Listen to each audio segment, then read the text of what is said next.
School में एक programme में गिरने से इनका हाथ का फ्रैक्चर हो गया। क्योंकि इनके पास पैसा नहीं था तो इलाज कराने के लिए ये हॉस्पिटल नहीं जा पाए और बैलगाड़ी में कोई आयुर्वेदिक ट्रीटमेंट लेने के लिए गए, देर हो चुकी थी तो हाथ का प्रॉब्लम ठीक नहीं हुआ और इनका एक हाथ खराब हो चुका है। तो एक हाथ खराब होने की वजह से इनकी पढ़ाई भी डिसकंटिन्यू हुई, ये पूरी तरीके से अच्छे से पढ़ाई नहीं कर पाए और खेती का काम भी अकेले नहीं कर पाते थे क्योंकि एक हाथ खराब है।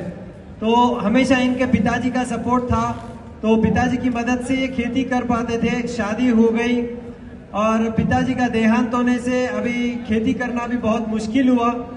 तो इन्होंने एक निर्णय लिया कि किसी के मदद के बिना भी मुझे खेती करना है। तो बहुत तकलीफ हुई लेकिन फिर भी खेती करते रहे कि कुछ बचता नहीं था, बहुत सारे कर्जे थे। और वेस्टीज आया और वेस्टीज में इन्होंने काम किया और जब कार ले चुके थे 1 लाख का इनकम था तो टीम को ऐसा लगा कि हमारे वजह से इनको 1 लाख रुपए आ रहे, तो सारे लोगों ने बिजनेस को छोड़ दिया और इनका इनकम 0 हो गया। फिर जब 0 हो गया तो हमने अपने अपलाइन से काउंसलिंग लिया।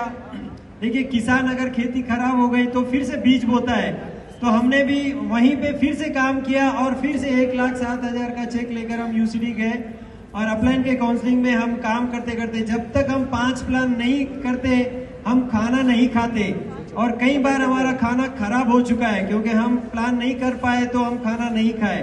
तो ये कमिटमेंट से हम काम किए और आज यहाँ पर है। Thank you madam. ये भी गांव से है और इनके 4 भाई बहन हैं ये लोग और इनको खेती का काम नहीं आता था शादी से पहले और यहाँ पर आने के बाद इनको खेती का काम सीखना पड़ा मजबूरी के कारण, क्योंकि इनके पति को उन्हें हेल्प करना था।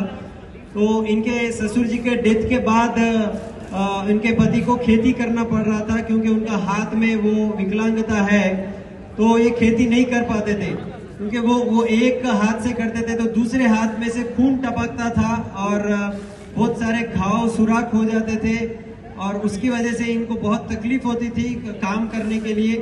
तो इतनी तकलीफ थी और ये काम नहीं कर पाते थे, तो ये सिचुएशन में इनके कर्जे बढ़ते गए और इनको एक डिप्रेशन आ गया, सुसाइड करने का ये मन कर रहे थे।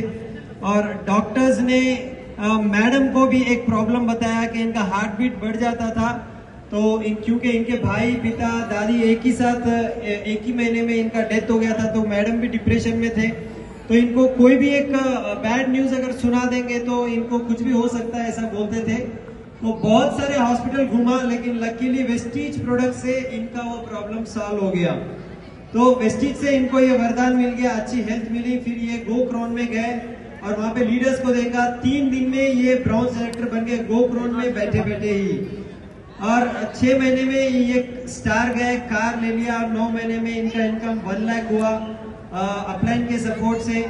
और उसके बाद फिर इनका बिजनेस पूरा 0 हो गया।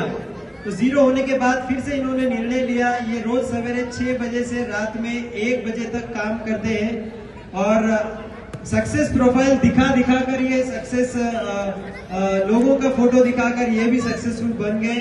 तो पूरा टीम इनका कोल्ड कॉन्टेक्टिंग था। लास्ट FRU में इन्होंने कमिटमेंट लिया था कि हम DUCD जाएंगे अपलाइन के सामने, और फिर ये घर से निकल गए और कुछ चावल ले लिया, एक छोटा सा गैस स्टोव ले लिया और अचार रख लिया, चटनी रख लिया और निकल गए। और जहां जाते वहां पर प्लान दिखाया, मंदिर के पास जहां कहीं लोग मिलते। और 2 से 3 महीने ये घर से बाहर रहे गैस सिलेंडर और चावल लेकर और काम करते करते 4 से 5 महीने में जो इन्होंने ड्रीम बनाया वो ड्रीम से पहले ये DUCD बन गए और यहाँ पर DUCD बनकर ही आ गए। तो इनके भाई तो चले गए लेकिन सारे अपलाइन इनको बड़े भाई जैसे ही है। और इनके पति का जो हाथ है वो हाथ को देखकर कोई इनके ऊपर सिंपैथी ना दिखाए, ये बोलते हैं। क्योंकि देखिए, इनकी विकलांगता होने पर भी ये अपने काम को कभी रोके नहीं, कमिटमेंट से ये करते रहे और कभी इन्होंने अपनी कमी को जाहिर नहीं किया और आज हम सक्सेसफुल है बिकॉज ऑफ अपलाइन और winning team system. Thank you.